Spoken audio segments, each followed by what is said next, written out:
देवताओं और असुरों ने समुद्र मंथन किया, तब 14 रत्न निकले, जिनमें सबसे कीमती थीं देवी लक्ष्मी, जो कमल पर विराजमान होकर प्रकट हुई। पुराणों में एक रहस्य दबा दिया गया। जब देवी लक्ष्मी प्रकट हुई तो उनके साथ एक चमकदार हार भी निकला था, हीरा का हार। वह हार खुद समुद्र का हृदय था। जो भी उसे पहने वह संपूर्ण सृष्टि की समृद्धि और शक्ति का स्वामी बन जाता। हार की शक्ति इतनी थी कि वह जिसके पास हो उसे न केवल धन संपत्ति बल्कि समय और मृत्यु पर भी नियंत्रण मिल जाता। देवताओं ने इस हीरा का हार को छुपा दिया। अगर यह गलत हाथों में चला जाता तो संपूर्ण सृष्टि नष्ट हो सकती थी। शेषनाग को हीरा का हार की रक्षा का कार्य सौंपा गया, लेकिन एक और नाग था, कालनाग, जो अमर था। वह हीरा का हार को पाने के लिए तड़पता रहा। एक रात कालनाग ने हीरा का हार चुराने की कोशिश की। जैसे ही उसने हीरा का हार को छुआ, हीरा का हार ने उसे शापित कर दिया। अब वह सांप नहीं, एक दानव नाग बन चुका था, जो अमर था पर श्रापित। उसे उस खजाने की रक्षा के लिए एक गुप्त मंदिर के नीचे एक गुफा में बंद कर दिया गया, जब तक कोई पुनर्जन्म लिया हुआ शुद्ध आत्मा उसे मुक्त न करे। भारत के दक्षिण में समुद्र के किनारे बसा है एक पुराना गुप्त मंदिर, श्री लक्ष्मीनाथेश्वर मंदिर। यह मंदिर हर किसी के लिए खुला नहीं। यहाँ एक मूर्ति है देवी लक्ष्मी की, जो हर पूर्णिमा की रात को जीवित हो जाती है। इस मूर्ति के चरणों में वही हीरा का हार रखा गया है। मंदिर की दीवारों में से सांप की फुफकार, सागर की गूंज सुनाई देती है। इस मंदिर के गर्भगृह के नीचे एक गुप्त द्वार है, जहां वह खजाना छिपा है। वहां जाने का रास्ता सिर्फ एक ही आत्मा को पता होता है। 2010 में एक गांव में एक बालक जन्म लेता है, वीर।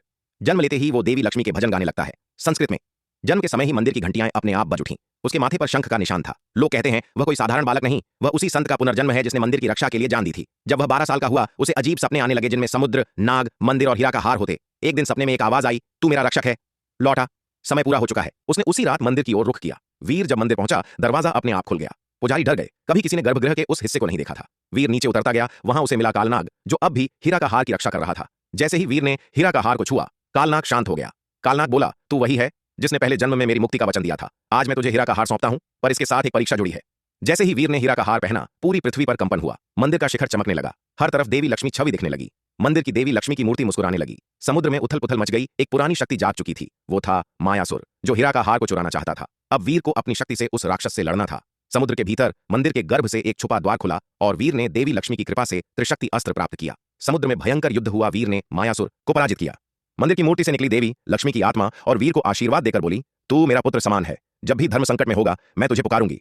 अब तू इस खजाने का रक्षक है। वीर ने खजाना किसी को नहीं दिया। उसने मंदिर की रक्षा का संकल्प लिया और गायब हो गया। हर 108 साल में वीर वापस आता है। जब भी मंदिर पर संकट आता है, मंदिर की घंटियां बजती हैं बिना छुए।